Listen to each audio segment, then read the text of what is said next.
And I'd like to come back to Don's comment about diet.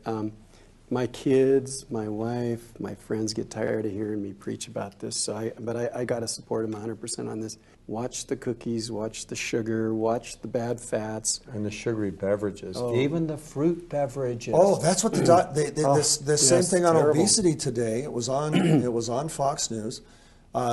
This doctor said that we're training our children to like juices. That's right. And the juices are treated the same way a soda is. No, they cause same more types belly of sugar. fat. They cause increased risk of fatty liver.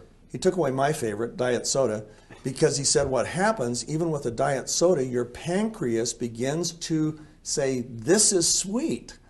So it begins to change its reaction as if it was taking in sugar. Have you heard that? Yes, absolutely. And so he says it doesn't. He says initially, a diet soda may help you from putting on weight, but very quickly your pancreas begins to react to it the same way it reacts to ingesting sugar, and so you get the same result. You end up putting on the body fat. Well, there was a study out of San Antonio that found that people who drank 2 or more diet sodas actually gained more weight than people who drank regular sodas, because that super sweetness is still causing physiological reactions like insulin spikes, which create inflammation, which cause the body to store more fat, which raises cholesterol, raises triglycerides, raises blood sugar, of course.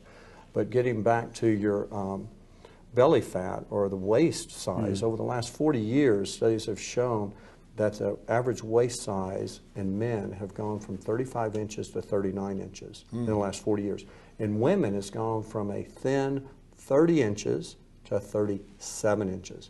Now, ideally, our waist size should be half of our height or less. Wow. But that's ideal. Now they're saying if a man's waist measurement measured around the umbilicus or navel, and including the love handles, if it's 40 inches or greater, his risk of developing type 2 diabetes or metabolic syndrome is much greater. That's actually one of the criteria for metabolic syndrome, as well as in women, is 35 inches or greater. And again, most women now are around 37 inches. So we are seeing, and the more belly fat, the more inflammation, the more inflammation, the more disease, and it just keeps on going that way.